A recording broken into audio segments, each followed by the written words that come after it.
അവിടെ ഇരുന്ന ആ മെഡിറ്റേഷനിൽ അദ്ദേഹം കണ്ട എല്ലാ സ്വപ്നങ്ങളും ആണ് അദ്ദേഹം പിന്നീട് പൂർത്തീകരിച്ചിട്ടുണ്ടാവുക.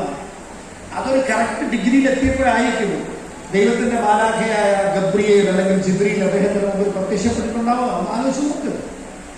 ഇതുപോലെ എത്രയോ ആളുകൾ, ശ്രീനാരായണ ഗുരുവിനെ നമ്മൾ കൂടുതലും കാണാറുള്ള പിക്ചർ, അദ്ദേഹം ഒരു മെഡിറ്റേഷനിൽ ഇരിക്കുന്ന പിക്ചറല്ലേ കാണുന്നത്, അല്ലെ? ശ്രീബുദ്ധനെ നമ്മളങ്ങനെ കാണാറുണ്ട്. കപിലവസ്തുവിലെ സിദ്ധാർത്ഥ രാജകുമാരൻ, അദ്ദേഹത്തിനെ കാണാനുള്ളത് ഒരു മെഡിറ്റേഷൻ ഇരിക്കുന്ന അവസ്ഥയിലാണ്. കറക്റ്റ് ആണോ? ഇതൊക്കെ നമുക്കും വളരെ അത്യന്താപേക്ഷിതമാണ്. Because values and dreams are deeply connected. നമ്മുടെ ജീവിതത്തിൽ ചില മൂല്യങ്ങളൊക്കെ ഉണ്ടാകണം. So write down your maximum number of dreams in a white paper. എന്തൊക്കെയാണോ നിങ്ങൾക്ക് വേണ്ടത്, എന്തൊക്കെയാണോ നിങ്ങൾക്ക് ആവേണ്ടത്, എന്തൊക്കെയാണോ നിങ്ങൾ വാങ്ങേണ്ടത്, ഇതെല്ലാം നിങ്ങൾ എഴുതണം. Separate separate separate. ഒന്നും വെക്കണ്ട. ചോദ്യം ചോദിക്കുക. ഞാൻ എന്തൊക്കെ ആയിത്തീരണം, ഞാൻ എന്തെല്ലാം വാങ്ങണം, ഞാൻ എന്തെല്ലാം ചെയ്യണം, ഇതൊക്കെ അങ്ങോട്ട് എഴുതുക. Dreaming it's a habit. A life without dreams is like a garden without flowers. പുഷ്പങ്ങളില്ലാത്ത, പൂക്കളില്ലാത്ത ഒരു പൂന്തോട്ടം പോലെയാണ് സ്വപ്നങ്ങളില്ലാത്ത ജീവിതം എന്ന് പറയുന്നത്. വലിയ വലിയ സ്വപ്നങ്ങളുള്ള എത്ര ആൾക്കാരുണ്ട്? കൈകൊള്ളോ? ബിഗ് ബിഗ് ഡ്രീംസ്, വലിയ വലിയ സ്വപ്നങ്ങളുള്ളവർ. ഈ സ്വപ്നങ്ങളിൽ എത്ര പേർക്ക് വിശ്വാസമുണ്ട്?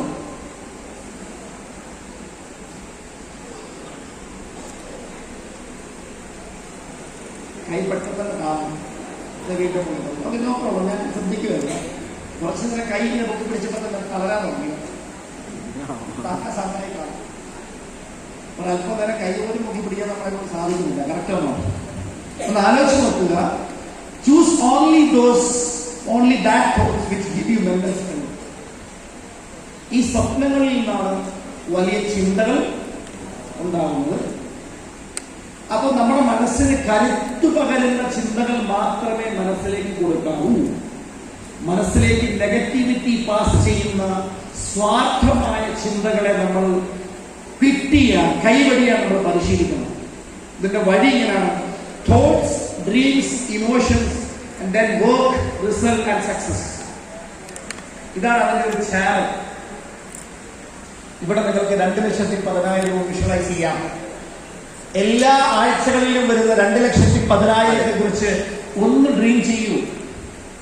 If you want to become a millionaire, start thinking like a millionaire. If you want to become a billionaire, start thinking like a billionaire. If you want to become a trillionaire, start thinking like a trillionaire. അത്രയും നിങ്ങൾ കോടീശ്വരനാകണമെങ്കിൽ ഒരു കോടീശ്വരന്റെ മനോഭാവം സ്വന്തമായിട്ട് ഉണ്ടാക്കിയെടുത്തേ പറ്റുള്ളൂ. If your mind can conceive, നിങ്ങളുടെ മനസ്സിന് ഒരു ആശയത്തെ ഉൾക്കൊള്ളാൻ കഴിഞ്ഞാൽ, വിശ്വസിക്കാൻ കഴിഞ്ഞാൽ, first condition, if your heart can believe, നിങ്ങളുടെ ഹൃദയത്തിന് ഒരു കാര്യത്തിന് പൂർണ്ണമായും വിശ്വസിക്കാൻ കഴിഞ്ഞാൽ, if your senses can see and feel, നിങ്ങളുടെ ഓരോ ഈ 5 ഓരോ സെൻസുകളിൽ നിന്നും ഓരോന്നിനെ ഫീൽ ചെയ്യാൻ പറ്റിയാൽ, ടച്ച് ചെയ്യാൻ പറ്റിയാൽ, സെൻസ് ചെയ്യാൻ പറ്റിയാൽ, സ്മെൽ ചെയ്യാൻ പറ്റിയാൽ 100% യു വിൽ അച്ചീവ്. 100% നിങ്ങൾക്ക് അച്ചീവ് ചെയ്യാൻ കഴിയും. അപ്പൊ അവിടെ നമ്മൾ ശ്രദ്ധിക്കേണ്ടത്, don't let anyone to steal your dream. സ്വപ്നങ്ങൾ മോഷ്ടിക്കുന്ന ആളുകളുണ്ട്, അതിന്റെ ഉള്ളിൽ നെഗറ്റിവിറ്റി ഇടുന്ന ആളുകളുണ്ട്, ആളെക്കെത്തുന്ന തീയിലേക്ക് വെള്ളം കോരി ഒഴിക്കുന്നവരുണ്ട്, നെഗറ്റീവ് ചിന്താഗതി ഉള്ളവരുണ്ട്. ആ നെഗറ്റീവ് തോട്ട് പ്രോസസ്സിന് ഒരു കാരണവശാലും പ്ലേസ് കൊടുക്കരുത്. ഖുർആനിൽ തന്നെ ഒരു ഭാഗത്ത് പറയുന്നുണ്ട്, ആരവന്റെ ആത്മാവിനെ ശുദ്ധീകരിച്ചോ അവൻ വിജയിച്ചു, ആരവന്റെ ആത്മാവിനെ അശുദ്ധപ്പെടുത്തിയോ മലിനപ്പെടുത്തിയോ അവൻ പരാജയപ്പെട്ടു. എന്താണ് ഈ ആത്മാവിനെ ശുദ്ധീകരിക്കുന്നത്? Positive thoughts. എന്താണ് ആത്മാവിനെ മാലിന്യപ്പെടുത്തുക എന്ന് പറഞ്ഞാൽ എന്താണ്? Negative thoughts. Negative thoughts R dangerous than cancer.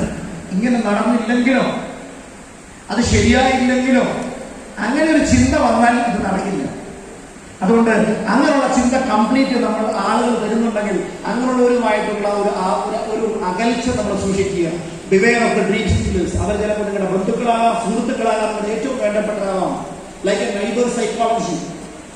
പണ്ട് ഒരുപാട് വർഷം തപസ് ചെയ്തിട്ട് തന്റെ ഇഷ്ടദേവനെ മുന്നിൽ പ്രത്യക്ഷപ്പെടുത്തി വരം ചോദിച്ചു, എന്തു വേണം, തരാനുള്ള കണ്ടീഷൻ ഒപ്പിട്ട് വാങ്ങിച്ചു. അപ്പൊ ആകെ വരം കൊടുത്ത ആളെ കൺഫ്യൂഷനിലായി. ലാസ്റ്റ് പറഞ്ഞ കണ്ടീഷൻ ഇതാണ്, നിനക്ക് ഞാൻ എന്തും തരാം, പക്ഷെ നിനക്ക് തരുന്നതിന്റെ ഇരട്ടി അയൽവക്കക്കാരന് കൊടുക്കും. ഒരു വീട് വെച്ച് അയൽവക്കാരൻ എത്ര വീട് കിട്ടും? 2 വീട് കിട്ടും. ഒരു 10 കിലോ സ്വർണം ആവശ്യപ്പെട്ടാൽ അയൽവക്കക്കാരന് 20 കിലോ കിട്ടും. വളരെയധികം ആലോചിച്ച് 2 മണിക്കൂർ കഴിഞ്ഞുകൊണ്ട് എന്തൊരു കണ്ണൊക്കെ പൊട്ടിച്ചേക്കാൻ വന്നു. അപ്പൊ അയൽവക്കക്കാരെ കണ്ടുകൊണ്ടാവുള്ളൂ. This is the neighbour psychology. അപ്പൊ അങ്ങനെയൊക്കെയുള്ള ഒരു സിറ്റുവേഷൻസ് നമ്മുടെ ആളുകളെ മനസ്സിലാക്കിയിരിക്കണം correct.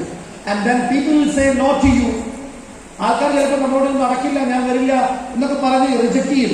Never take that as A personal rejection. ഒരിക്കലും പേഴ്സണൽ റിജക്ഷൻ ആയിട്ട് എടുക്കരുത്. ഞാൻ എവിടേക്കോ നോ പറഞ്ഞിട്ടുള്ള വ്യക്തിയാണ്, എത്രയോ ശക്തമായി എതിർത്തിട്ടുള്ള വ്യക്തിയാണ്. കാര്യം മനസ്സിലായപ്പോൾ അതിനേക്കാൾ ശക്തമായി ഈ ബിസിനസ് ഏറ്റെടുത്ത് ചെയ്തു എന്നുള്ളതാണ് സത്യം. അതുകൊണ്ട് ഒരാൾ നോ പറഞ്ഞാൽ അവിടെ നിങ്ങൾ നിൽക്കേണ്ട ആവശ്യമില്ല. And most important is goal setting. Goals are dreams with deadlines. That's all. Goals എന്ന് പറഞ്ഞാൽ, ലക്ഷ്യങ്ങൾ എന്ന് പറഞ്ഞാൽ അതും സ്വപ്നങ്ങൾ തന്നെയാണ്. ഒറ്റ വ്യത്യാസം, അതൊരു ഡേറ്റ് തീരുമാനിക്കപ്പെട്ട കാര്യമില്ല. എനിക്ക് വളരെ ഇഷ്ടമുള്ള ഒരു കോട്ടാണത്. If you want to be happy, നിങ്ങൾക്ക് സന്തോഷപൂർണ്ണമായ ജീവിതം നയിക്കണമെങ്കിൽ set a goal that commands your thoughts. ഒരു ശക്തമായ ലക്ഷ്യം വെക്കുക, അത് നിങ്ങളുടെ ചിന്തകളെ നിയന്ത്രിക്കുന്നതായിരിക്കണം. And liberate your energy. നിങ്ങളിൽ ഒരു അത്ഭുതപൂർവമായ ഒരു എനർജിയെ ക്രിയേറ്റ് ചെയ്യുന്നതായിരിക്കണം. അത് ഇൻസ്പയർ യുവർ ഹോപ്സ്. നിങ്ങളുടെ പ്രതീക്ഷകളെ ഇൻസ്പയർ ചെയ്യണം, പ്രചോദിപ്പിക്കണം. അങ്ങനെയുള്ള ലക്ഷ്യങ്ങൾ വേണം നമ്മൾ സെറ്റ് ചെയ്യാൻ. അതിന് ലിമിറ്റ് ഒരു കാരണവശാലും വെക്കരുത്. ലോകത്തിലെ ഏറ്റവും വലിയ ട്രാജഡി എന്താണെന്നാണ് ഈ ഒരു statement. The tragedy in life does not lie in not reaching your goal. ലക്ഷ്യങ്ങളിൽ എത്തുന്നു എന്നതല്ല ലോകത്തിലെ ഏറ്റവും വലിയ ട്രാജഡി. പിന്നെന്താണ്? The tragedy is having no goal to reach. എത്താൻ ലക്ഷ്യം നേടാതിരിക്കുന്നു എന്നുള്ളതല്ല, എത്താൻ ലക്ഷ്യങ്ങളില്ല എന്നുള്ളതാണ് ഏറ്റവും വലിയ ട്രാജഡി. ഇനി വളരെ ഇമ്പോർട്ടന്റ് ആയിട്ടുള്ള സ്ലൈഡ്സ് മാത്രമേ ഞാൻ പറയുന്നുള്ളൂ. നമുക്ക് ഇനി ഒരുപാട് ലീഡേഴ്സ് കേൾക്കാനുണ്ട്. We have time limitations. So study പറയുന്നത് 3% താഴെ ആൾക്കാർ മാത്രമേ ഗോൾ സെറ്റിംഗ് നടത്താറുള്ളൂ. എത്ര ശതമാനം? 3%. അതെങ്ങനെ നേടാനുള്ള സ്ട്രാറ്റജി ഉണ്ടാക്കാറുള്ളൂ. പക്ഷെ ആ 3% എന്ന് പറഞ്ഞാൽ അവർ ലോകത്തിലെ ഏറ്റവും സമ്പന്നന്മാരായിട്ടുള്ള ആളുകളാണ്. നമ്മളിൽ എത്ര ആളുകൾക്ക് ഗോൾ സെറ്റിംഗ് ചെയ്ത് ശീലമുണ്ടെന്ന് എനിക്കറിയില്ല. വിശ്വാസത്തോടു കൂടിയും ആവേശത്തോടു കൂടിയും നമ്മൾ ചെയ്യണം. ഗോൾ സെറ്റിംഗ് ചെയ്യേണ്ട അല്ല, ചെയ്തു കഴിഞ്ഞാൽ ഉണ്ടാകുന്ന ഗുണത്തെക്കുറിച്ചാണ് ഞാൻ ഇവിടെ സൂചിപ്പിച്ചിരിക്കുന്നത്. വെൻ വി സെറ്റ് ഗോൾസ്, നമുക്കൊരു ലക്ഷ്യമുണ്ടാവും, ഡയറക്ഷൻ ഉണ്ടാവും. ലക്ഷ്യമില്ലാത്തവൻ എങ്ങോട്ടാ പോകുന്നത്? അവന് ഡയറക്ഷൻ കിട്ടോ? ഇല്ല. അത് കോമ്പസ് ഇല്ലാതെ കടലിൽ കറങ്ങുന്ന കപ്പൽ പോലെയാണ്. എഴുതി വെക്കപ്പെട്ട ലക്ഷ്യമില്ലാതെ മുന്നോട്ട് പോകുന്ന ഒരാള് അവൻ എങ്ങോട്ട് പോയാൽ ഒരുപോലെ. പണ്ടൊരാൾ ജംഗ്ഷനിൽ വന്നിട്ട് വഴി ചോദിക്കുകയാണ്, ഈ വഴി പോയാൽ എവിടെ ചെല്ലും? ചോദിച്ച കേട്ടയാൾ പറഞ്ഞു, നിങ്ങൾക്ക് എവിടെയാ പോകേണ്ടത്? അല്ല, എനിക്ക് അങ്ങനെ പറയേണ്ട ആവശ്യമില്ല, ഈ വഴി എവിടെ ചെല്ലാം? കാരണം നിങ്ങൾ ഏത് വഴി വേണമെങ്കിൽ പോകും, നിങ്ങൾ എവിടെയെങ്കിലും ചെല്ലും എന്ന് പറഞ്ഞതുപോലെ ഉള്ളൂ. ശക്തമായ ലക്ഷ്യങ്ങളൊന്നും ഇല്ലെങ്കിൽ. സോ അങ്ങനെ വന്നാൽ we develop a focused and channelled energy. എന്ന് വെച്ചാൽ ഒരു പുഴ പരന്നൊഴുകിയാൽ പുഴയാവും. അതൊരു പർട്ടിക്കുലർ ചാനലിലൂടെ ഒഴുകുമ്പോഴാണ് പുഴയാവുന്നത്. ആ ഒഴുക്കിന് മാത്രമേ കടലിലെത്താൻ പറ്റൂ. ഒരു ചാനലിൽ കൂടി ഒഴുകുന്ന വെള്ളം മാത്രമേ പുഴയായി കടലിലെത്തുള്ളൂ. പരന്നു കിടന്നാൽ എത്തില്ല. അപ്പൊ നമ്മൾ മനസ്സിലാക്കേണ്ട എത്ര മാത്രമേ ഉള്ളൂ. എങ്കിലാണെങ്കിൽ മാത്രമേ big things in short time. വലിയ വലിയ കാര്യങ്ങൾ ചെറിയ സമയം കൊണ്ട് നമുക്ക് നേടാൻ കഴിയുള്ളൂ. So are you ready?